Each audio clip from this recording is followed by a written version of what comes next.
Hey, what is up guys? So we are going to be doing a deck profile for the Battlin Boxers, or formerly known as Burning Knucklers. Pretty awesome deck. It's pretty easy deck to play and it is very budget friendly. If you don't happen to have some of these cards that I'm going to be talking about in the main deck, you can definitely swap them out for some of these cards in the side area. This is not the actual side deck, it's just cards that you can swap in and out, maybe if you don't own some of these cards or you don't like some of the choices that I have available for you guys. But the deck for the most part is pretty budget, I would say. Maxi and Valor are pretty much the only cards that might be considered, you know, not really budget. Maybe XYZ Reborn too, but you can definitely play the deck without those. But anyways, let's go ahead and get started with the deck profile. I'll explain the choices as we go along, and as always, there'll be a link down below in the description box if you want to actually download it and install it into your DevPro folder. So first off, we got 3 Battlin Boxer Glassjaw. This is pretty much one of the main cards that you will be abusing in this deck. So whenever he's sent to the graveyard by a card effect, you're going to be able to add a Battlin Boxer, except for Glassjaw, back to your hand. 99% of the time you're going to be adding back Switch Hitter. So what you do in this deck is you will normal summon Switch Hitter. Switch Hitter then has the effect to special summon 1 Battlin Boxer. Majority of the time you want to get back Glassjaw, and then you will overlay into Yoke. This is basically the star player. This is the heart of the deck, if you will. This is basically the card that comes out pretty much every single turn, and it basically loops itself. So if you would be, or if any Battlin Boxer monsters you control would be destroyed by a card effect, you can, or by battle, you can detach 1 material and it saves it, and you gain 800 attack. So basically he becomes 3800 once all the material falls off. And then what you want to do when you have a Switch Hitter and a Glassjaw overlaid, first always detach the Switch Hitter, and then next up you will detach Glassjaw. Glassjaw will then get his effect, then you can add back Switch Hitter, and then you normal Switch Hitter, and then you get back Glassjaw, so you can make Yoke all over again. So you can kind of understand the quick loop, and it's very simple to do. So basically, Switch Hitter into Glassjaw, and then you make Yoke. That's basically the deck in a nutshell. Next up, 3 Battlin Boxer Headgear. Basically, he's the Dark Grepher of the deck, but he's actually has a decent other effect too. So when he's normal summon, you can send 1 Battlin Boxer monster from your deck to the graveyard. If you already happen to have Switch Hitter, you send Glassjaw. If you don't have a Switch Hitter in the graveyard, maybe you have a Glassjaw in your hand, you can set up for like a next turn play or a turn, a play in a few turns, whatever you need to do. Basically, you can determine what you need to send. This is also another card you can send. It basically just boosts your Battlin Boxer up by 1000 attack. But the thing is, if you're going to be sending it to the graveyard, your opponent obviously will see it coming. So sometimes you can kind of make a play where you don't really care if this card gets, you know, destroyed, even though it has the effect where once per turn it can't be destroyed by battle. You can kind of force your opponent to maybe, you know, blow it up or do something because they don't want to, you know, run into the Battlin Boxer counterpunch. So it's kind of good in that aspect as well. Next up, 2 Tour Guide. Now you can definitely opt to play without Tour Guide, but I really like this card simply because it's a quick opener that, you know, you could have like you know, a play with, and you can go like defensively, you can go Zen Mains, you can go Tempo if you really need to get over some other XYZ, because Gyos can get kind of annoying sometimes, and you can force the Gyos to, you know, negate that if you want to. It's just a really quick 1 card that you can basically either stall or put some aggression on the field.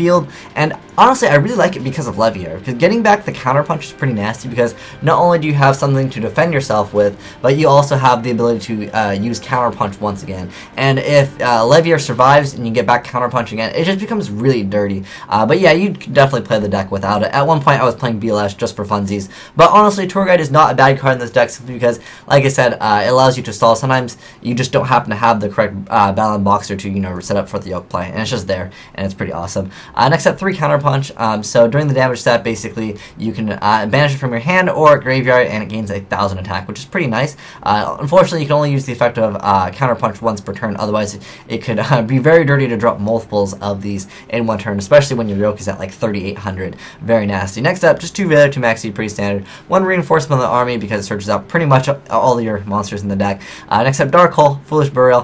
Foolish, you basically only send Glassjaw unless you're setting up for something else.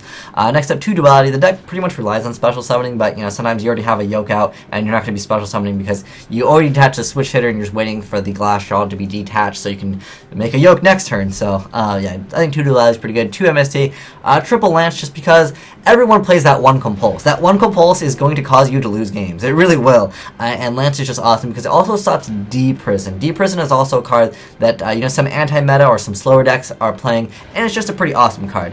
Next up, 1 XYZ Reborn. You don't really need need this. This is definitely unnecessary, but sometimes there are times where you go through 3 yokes, but it's just a decent card, and it's not that bad at all, so you can opt to not play this. I think 1 is a nice number for this deck.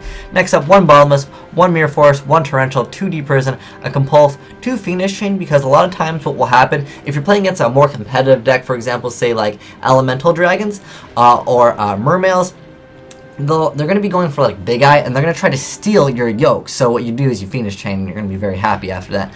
Also, another card, I was almost tempted to drop Fiendish Chain because I noticed most of the time it was always Chaos Sorcerer, BLS. It was always something to like banish or take control of my yoke. That's what really happened to yoke. And someone mentioned this card to me, and I'm like, this is legitimately not a bad card at all. So it's a counter trap that says when a spell card, trap card, or effect monster is activated that targets a face-up XYZ monsters on the field, negate the activation and destroy it, then inflict 800 damage to your opponent. So it's not really for the 800 points of damage. What's nice is it stops a spell or trap or effect monster's effect, and that's really awesome because that essentially does, Forbidden Lance basically protects you from Deep Prison and other stuff. Even though you lose 800 attack, you always can detach to make sure yoke is going to be, alive anyways. So you have Lance to stop, basically the compulses really was what it comes down to, because I swear every time I make yoke they always compulse that thing. So I was like, you know what, screw it, 3 Forbidden Lance, and I've been happy with it because also Deep Prison is a card and it's just nice to have. But yeah, XYZ Reflect is legitimately a pretty awesome card in this deck, because like I said, if you play against the other competitive decks, they're going to try to like banish, well, a lot of decks in general, they'll either try to banish it, or they will use too many resources to try to like get rid of it, and then when they finally go for their last card in their hand to like try to pop it or something, you just go, nope, XYZ Reflect, I'm going to keep my yoke forever, and they're going to be very, very sad, because this thing's not that bad. Legitimately, try it guys, in this deck it's pretty awesome. And then last up, just a Solemn Warning. As far as the extra deck, you don't really have room to really make anything, and you really don't make anything. I just figured Crimson Blader was probably one of the best cards, because if you can technically pull it off, it's not that bad, because, like I said, Levier gets back this, and maybe you happen to have a play for this, and then, keep in mind though, this guy can only special summon Battlin Boxer, monsters that turn, but if you can protect it and you really need to make a Crimson Blader, or you have some setup to make it, I think honestly Crimson Blader is probably one of the best synchros in the game right now. I mean, you attack direct, or not attack direct, you successfully attack a monster with it, and your opponent, if they're playing, a lot of meta, usually they can't really make a play after Crimson Blader gets his attack through the next turn. Catastrophe, just because, you play a lot of 4s and Failure is there. Generally, you won't be going for synchros too much. It's pretty much just an XYZ deck, and Yoke is pretty much the card that you make over and over. But I'll mouse over the rest of them, and I'll mention anyone that's kind of important. Sometimes this card's nice to have. This card is probably one of my favorite XYZs in the game. Abyss Dweller is also pretty good in the game right now. Mermails are still pretty popular. Levier is, like I said, the only reason why I play Tour Guide is pretty much for Levier. Plus, like I said, it's like a one-turn card that you can just use, and you can throw up something on the field that's pretty decent. Then Tempo, just because it's awesome, and then as Zenbanes. And then as far as the cards, if you don't happen to own some of these cards, or you don't like some of these, like maybe you don't own what XYZ Reborn, or you just don't like it at all, hey, check out some of these cards. You can go for blasters. I've seen a lot of builds play like 2 blasters, sometimes even 3. I honestly didn't like blasters simply because I didn't want to banish anything. These cards, obviously, they get an effect when they're banished, so this card will... We won't talk about this card. Blast Draw gets an effect when it gets recycled with Yoke, so I'm like, I don't really want to banish that. Switch Hitter is a card that I want to add back later on when I detach with Yoke and I detach the Glass Draw, so I didn't really want to banish that either. And I didn't really care for this card, but this card technically is a target for this. With my experience with playing Blaster is sometimes you would have to use it too early because you didn't have a card, and then you throw Blaster up, it would return to your hand, and then you're like, okay, shoot, I really don't want to do anything. What is nice with Blaster, however, is that effect to pop a card, by discarding 1 fighter monster, so you could discard Glass Draw and get its effect, which is nice. But like I said, for me, I just didn't like Blaster. It's not a bad card, don't get me wrong, but I definitely would not recommend 3. I think 1 or 2 is a sufficient number, because when you play the deck, you'll realize that sometimes you'll end up banishing the cards, and then you'll be like, oh shoot, I really need my Battlin Boxer now. And like I said, the deck revolves around getting that Yoke play. But you can technically push for more damage at the right time if you play 1 Blaster. Next up, Photon Thrasher, Goblinberg, also Kage Tokage, and Tin Goldfish. These are all cards just to make a quick XYZ. Now, keep in mind with Yoke, you do need Battlin Boxer monsters, but you know it's always nice to have access to all the like good rank 4 XYZs that can technically shut your opponent down. Like this card can shut down you know, certain decks. Technically, there are times where 6 Samurai and Evil Storm lose to Gemini Pearl, so that's also a card that can technically shut down some decks. Also, there's this card called Battlin Boxer Sparer, which just special summons itself as long as you control a Battlin Boxer, but I don't like its effect that you can't conduct your battle phase for the rest of this turn. I do, however, like that you can you know, XYZ for whatever you want, but the unfortunate part of that is you can't conduct your battle phase, and you know that's what's nice with Yoke is basically you can just like push really hard and not have to worry about, you know, any other back row other than, you know, sometimes like Deep Prison. But yeah, I really do like, you know, having the ability to have, like, lances. And honestly, this card's pretty awesome, too. But yeah, I didn't like how you couldn't conduct your battle phase with this card. Next up, Weisel and Granel are pretty cool. At one point, I was playing a Weisel build, which was actually pretty fun, but I think that legitimately it's a lot better without it. I think if you want to attack one of these, either Granel or Weisel, I think one Weisel is actually pretty good. Because, you know, sometimes, you know, you face certain decks that don't synchro summon at all, so this card can be kind of useless. Plus, if you've already taken some damage, yeah, Granel becomes very useless, especially if they're not playing a synchro deck. Plus, you're already at low life points. Whereas Weisel, he's 25, and you know every deck pretty much in Yu-Gi-Oh plays spells, so it's pretty nice. And it works with Glassjaw's effect when he gets destroyed, so it's pretty awesome. Next up, Blade Armor Ninja and Excalibur. These are all cards because pretty much everything is warrior in the deck. But keep in mind this: you have to use Battlin Boxer. You have to special summon a Battlin Boxer that turn if you're using his effect. But yeah, Blade Armor Ninja and Excalibur are always there. Instant Fusion is also there. Sometimes this card can get you know, effect validated, so it kind of sucks. There's also Instant Fusion. You can also play their rank up cards if you want to. I just kind of find it cluggy because if you're making Yoke, you should be at an advantage anyways.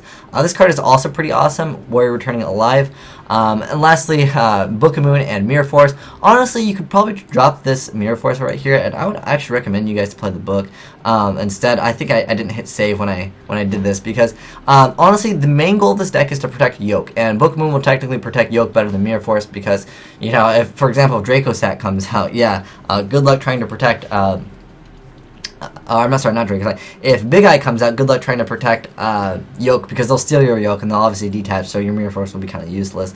So yeah, Book of Moon I honestly would say is probably better over Mirror Force because the whole deck revolves around Yoke and protecting Yoke. If you played 6 Samurais, it's kind of the same mindset as in you get out this card and you protect it for as long as you can. Even though this card technically kind of protects itself, it's a lot easier, and you know, against the meta, like this card is, it's honestly so good, guys. Try it in this deck and I promise you that you won't regret it. Honestly, when someone mentioned this to me, I'm like, XYZ Reflect, that card, no one uses that card, right? But it legitimately is good. Try it and tell me what you guys think. If you guys have any suggestions for this deck, I might want to revisit it in the future, but it's a pretty linear deck, and as some of you guys know, I like decks that have explosive combos and crazy combos like Mermails, like Plants. But this deck is honestly pretty linear. It's just Yoke, protect Yoke as long as you possibly can. But yeah, maybe if you guys have any suggestions, or let me know honestly how you guys like XYZ Reflect, because when I started playing this card, it was so awesome. It's just like you can't ever kill my Yoke. But anyways, thanks for watching, guys. Have a great day. Asian Eyes signing out.